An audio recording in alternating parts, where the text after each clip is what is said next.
on commence avec un échauffement où vous avez 2 tours à réaliser. Le premier mouvement, c'est des lunges, donc 30 lunges sur place. J'emmène mon pied devant, le genou arrière touche le sol et je repousse en restant très droit au niveau du buste. Donc 30 répétitions alternées sur ce mouvement. Ensuite, on enchaîne avec un mouvement d'abdos, 20 sit-up. Donc assis par terre, les plantes de pied se touchent, les genoux ouverts. J'amène mes mains vers l'arrière, je touche le sol, j'envoie mes bras vers l'avant et je touche à nouveau le sol devant mes pieds. Donc 20 répétitions sur ce mouvement et pour complexifier, on va rester en tension et on ne va pas du tout s'ouvrir, c'est-à-dire qu'on reste en hollow sur le haut du corps. 20 répétitions lentes et contrôlées. Ensuite, on poursuit avec 5 yoga push-up.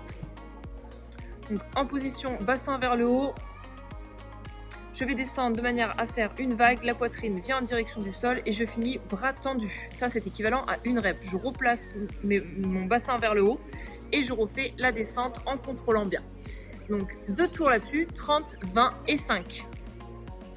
Allez, on continue avec la mobilité et on commence sur les poignets. Donc vous allez déverrouiller vos poignets dans tous les sens. Je reste les bras tendus et je mobilise un peu sur le dessus de la main, sur le bout des doigts, pour mettre du poids au maximum dessus. On poursuit avec des sun lunges. Donc c'est des fentes, le but c'est d'étirer un petit peu au niveau du psoas. Je fais une grande fente loin devant, j'avance mon bassin le plus possible vers l'avant. Ça va étirer mon psoas, du coup là sur Sarah, le psoas droit. Et je vais garder mes bras tendus vers le plafond et je vais emmener mes épaules un petit peu vers l'arrière. Voilà, je vais m'ouvrir au maximum. Vous allez avoir 10 sun lunges alternés à faire et je maintiens 5 secondes d'étirement. Et on termine avec des cervicales.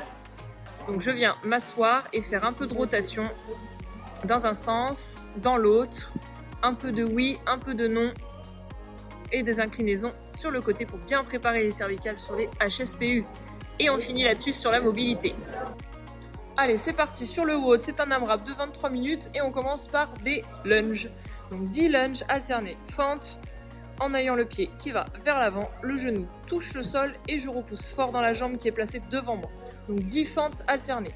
On poursuit avec des sit-up. Donc assis au sol, les pieds ouverts comme sur l'échauffement.